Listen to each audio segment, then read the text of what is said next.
My name is Elena Vasquez. I'm 31 years old. And the afternoon my mother stood in my kitchen doorway and told me nobody was buying candles from me was the day I understood that the people who love you can be completely wrong about you, and that this is not a contradiction. She said it the way she said most things she meant seriously, without raising her voice, with her arms crossed at the elbows, with her eyes on the pot I had been using since 6 that morning. "You melted wax on my good pot," she said. "For what? Nobody's buying candles from you." My father was behind her in the hallway, and he added, in the tone he used for things he considered obvious, 31 is too old for crafts, Elena. My brother Marcus was in the living room doorway, with his phone already up. I heard the shutter sound. I did not turn around to look at him. I heard him typing, the particular rhythm of someone composing a caption, and I understood, without needing to see the screen, that the video was going to the family group chat. It went to 73 people. I know because I counted once, a long time ago, when I was still in the habit of counting the things that could be used against me. I kept pouring. The wax was at the right temperature, 175 degrees, which was where I needed it for the fragrance to bind correctly, and if I had stopped to respond, the batch would have seized, and I would have wasted 6 hours and $40 in materials. So I kept pouring. I measured the fragrance with a small glass dropper I kept on the left side of the stove. I set the timer for the cure. Then I turned around, and I told my mother I would clean the pot before she left. What none of them knew, what I had not said and would not say for another 14 months, was that the pot they were looking at had already made $127,000. I want to be precise about how I came to be pouring wax in my kitchen at 31 with my parents watching from the doorway, like I had committed a minor misdemeanor against common sense. I had been making candles since I was 26. Not as a hobby. I had never thought of it as a hobby, which was perhaps the first and most important distinction between how I understood what I was doing and how everyone else did. I had started because I had a specific problem. I was working 60-hour weeks as a project coordinator at a mid-sized logistics company in Cincinnati called Harrow Group, and the apartment I came home to smelled like nothing, and the candles I could find in stores either smelled like cleaning products or smelled like the idea of a forest that had never been near an actual tree. I wanted something that smelled like the place my grandmother had lived, a house in Tucson with orange trees in the yard and old wood floors, and something underneath both of those things that I had never been able to name. I started trying to build that smell in my kitchen on Saturday afternoons, the way you start trying to build anything, badly, with too many reference points and not enough discipline. The first 18 batches were wrong. I kept notes on each one, a composition notebook I bought at the drugstore, dated entries, fragrance percentages, cure times, what worked and what didn't, and what I wanted to try next. By batch 19, I had something I could stand behind. By batch 32, I had something I would give to other people. I gave a set of 4 to my colleague Renata Obi at Harrow Group for her birthday in November of my second year of making them, partly because I wanted to give her something that meant something, and partly because I trusted Renata's honesty in the specific way you trust the honesty of someone who will tell you when your work presentation has a typo on slide 3. She texted me on a Monday morning to say they were the best candles she had ever used, and could she have 2 more? I charged her $28 for 2. It was the first money I had taken for them. I wrote it in the composition notebook. The decision to sell them publicly was not a moment. It was an accumulation. Renata told a friend. The friend emailed me through the Instagram account I had set up in January of the following year, at Wickendriver, which was the name I had chosen because it was what I called the thing I was trying to build. The smell of a place you want to go back to. The friend ordered 6. Her sister ordered 12. By April, I had filled 43 orders through direct messages on Instagram and a PayPal account I had set up on a Sunday afternoon, and I had made $1,340, and I had a waitlist of 11 people. I built the Shopify store in May. I had never built a website before. I watched 14 tutorial videos over 2 weekends and made a site that was not beautiful but was functional, and I listed 8 products. 4 single-wick candles, 2 3-wick candles, and 2 reed diffusers I had started making in March when a customer asked if I had anything that wasn't a candle. The photography was mine. A $40 light box from an online retailer, my phone, a white cutting board I used as a surface. The store made $4,700 in its first 60 days. I know the number precisely because I wrote it in a new composition notebook. I had filled the first one by February and underlined it twice because I needed to see it sitting still on the page before I could believe it was real. I did not tell my family. The structural reason for this was simple. I did not yet have a story I could tell in one sentence that would make sense to them. My mother and father were people who understood things when they could be stated completely, a number, a title, a thing you could point at.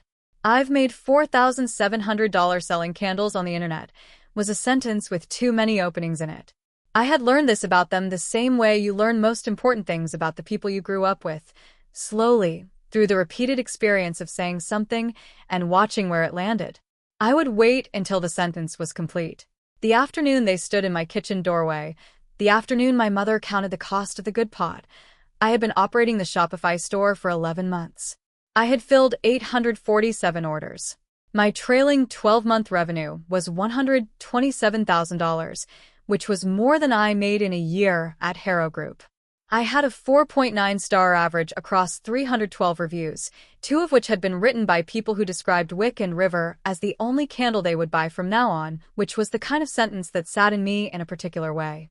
I had also, in the previous 6 weeks, been in email correspondence with a product scout named Delia Farrow at QVC. I did not know how Delia had found me. The email had arrived on a Tuesday morning while I was at Harrow Group reviewing a shipping manifest, and I had read it twice on my phone under my desk like a person who has been handed something fragile and is trying not to drop it. She said she had come across Wick and River through a feature in an independent retail newsletter, and that QVC was always looking for founder-led product stories with strong sensory appeal. She asked if I would be open to a preliminary conversation. I replied at 7 p.m. that evening, after I had made dinner and cleaned the kitchen and sat at my table for an hour with the email open in front of me, reading it in the particular way you read things you are trying to find the catch in. There was no catch. The preliminary conversation with Delia happened on a Thursday evening, 40 minutes, video call. She was direct and organized and moved through a structured set of questions: product line, production capacity, founder story, price point, without any of the performance that sometimes surrounds those kinds of conversations. She asked me what I could produce per month at current capacity.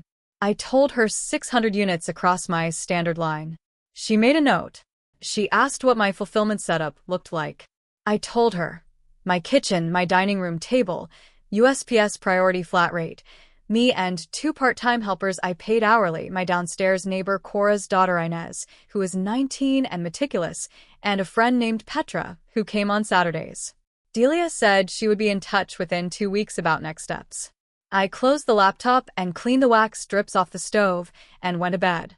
The afternoon my parents came over. The pot, the doorway, Marcus and his phone, was 3 weeks after the call with Delia and 2 days after I had received a follow-up email from her saying QVC would like to move forward to a product evaluation. I had not yet replied. I was waiting to understand what I was agreeing to before I agreed to it. My parents had come over because my mother wanted to pick up a casserole dish she had left at my apartment 3 weeks earlier. This was the actual reason. The kitchen was in active production because I had a Saturday batch running, Cedar and Bergamot, which was my second bestseller, and the timing was not ideal, and I had said so when she called, and she had said it would only take a minute. It took 45 minutes. My father's comment, 31 is too old for crafts, came from a specific and identifiable place. He was 63 years old. He had worked in commercial insurance for 34 years, and he had a fixed relationship with a concept of age appropriateness that he had never examined because he had never needed to. His children were supposed to be settled by 30. Settled meant a title, a building you went to, a retirement contribution. What I was doing in my kitchen did not have those things, and so it registered to him as something that should have been outgrown. I understood this. I did not agree with it. These are separate operations. My mother's comment, the pot, nobody's buying, came from a different place, which was worry dressed as practicality. She had watched her own mother work herself to exhaustion on a small alterations business in Tucson that had never quite paid what it cost, and she had decided, somewhere in the years since, that small businesses were a romantic idea people had before they understood what the math looked like.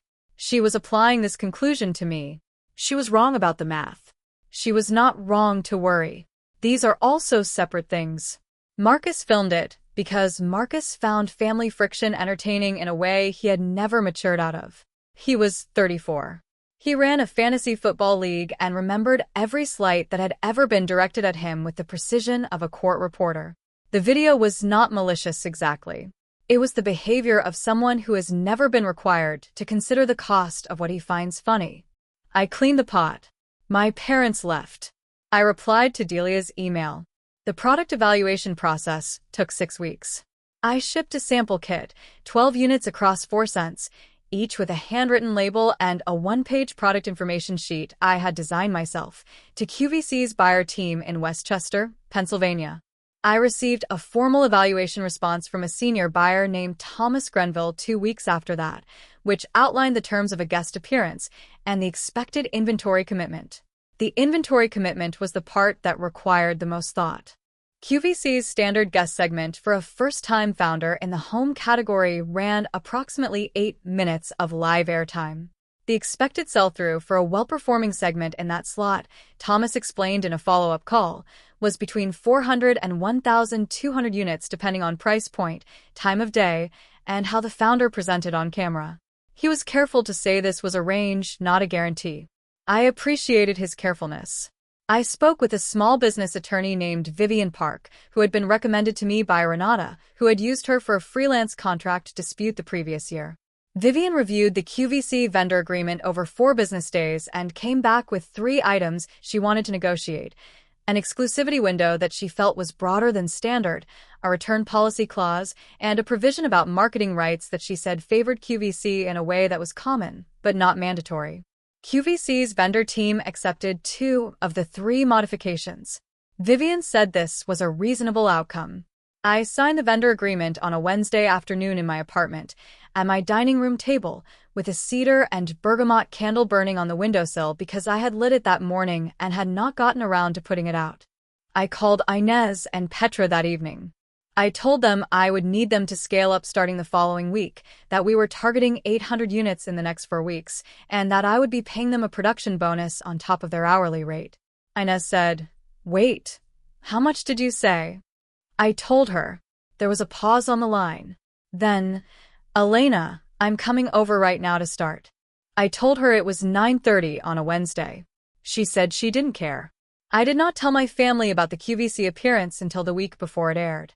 I told my mother first on a Sunday phone call. She was quiet for a moment after I said the words, QVC, Live, National, and then she said, "The shopping channel?" "Yes," I said. Another pause. "When?" I told her the date and time. She said she would set a reminder. She said it in the voice she used when she was recalibrating something she had already decided, which was a voice I had known my whole life. I told my father that same afternoon. He asked how it worked, the logistics of it, the production setup, the camera, what I would be doing exactly. I explained it to him the way I had learned to explain things to him, concretely, with sequence, with the pieces he needed to be able to picture it. He asked how many candles I expected to sell. I told him the range Thomas had given me. He was quiet for a moment. Then he said, "That's not nothing, Elena." "No," I said. "It's not." I did not call Marcus. I knew my mother would tell him. Sandra looked at me for a moment. Then she said, "Lead with that." I did. The segment ran 8 minutes and 12 seconds. Sandra held the cedar and bergamot, my second bestseller, the one that had been burning when I signed the vendor agreement, and described it in language I could not have written myself, the language of someone who understood how to make a stranger want a thing. I talked about the orange trees. I talked about the composition notebook. I talked about Inez, who was watching from Cincinnati on her phone with Petra beside her, which I knew because Inez had texted me at 10:43, "We're ready." At the 8-minute mark, Sandra said, "We have 340 units remaining of the starter set." At the 9-minute mark, the segment ended. We were sold out. Thomas Grenville was waiting in the corridor when I came off the set. He shook my hand and said, "Strong debut." From Thomas. In my 6 weeks of working with Thomas, I had come to understand that strong debut was the equivalent of a standing ovation. I thanked him. I found a quiet corner of the green room and texted Inez, "We're sold out." She sent back 11 exclamation points and then a voice note that I listened to with my phone against my ear, smiling at the carpet. Then I called my mother. She had watched it live. I knew before she said anything. I could hear it in the quality of the silence when she picked up the particular held quality of someone who has just watched something they were not prepared to see. "Elena," she said. Mom. "You were," she stopped. Started again.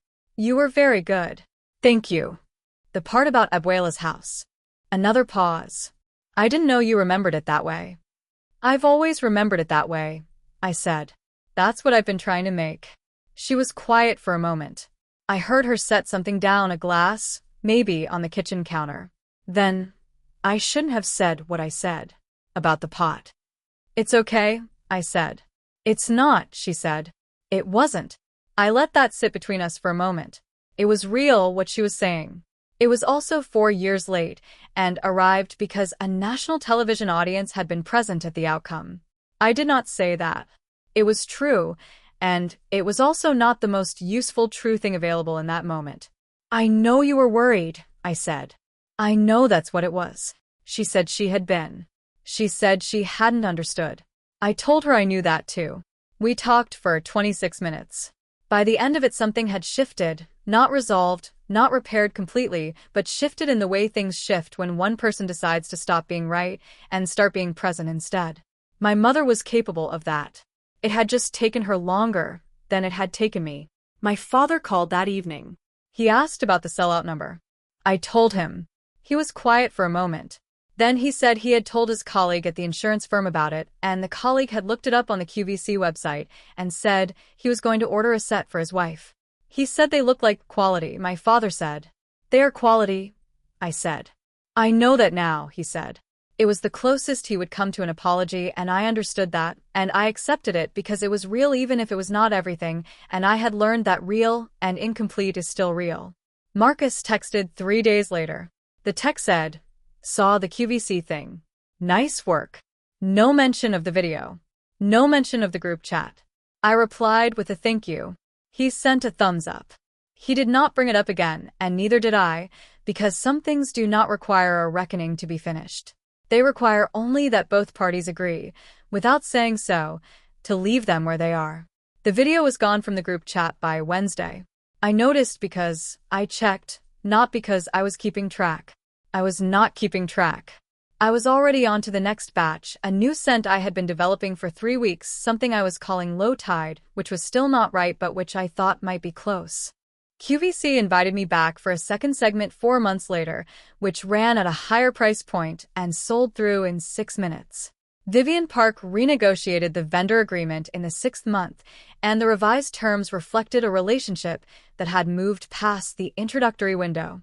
I gave notice at Harrow Group 2 weeks after the second segment. Not dramatically, not with a speech. Just a professional 2-week notice delivered to my manager, a director named Colin Mehta, who said he was not entirely surprised and that he hoped I would be willing to come back as a consultant if Wick and River ever needed logistic support. I told him I would keep it in mind.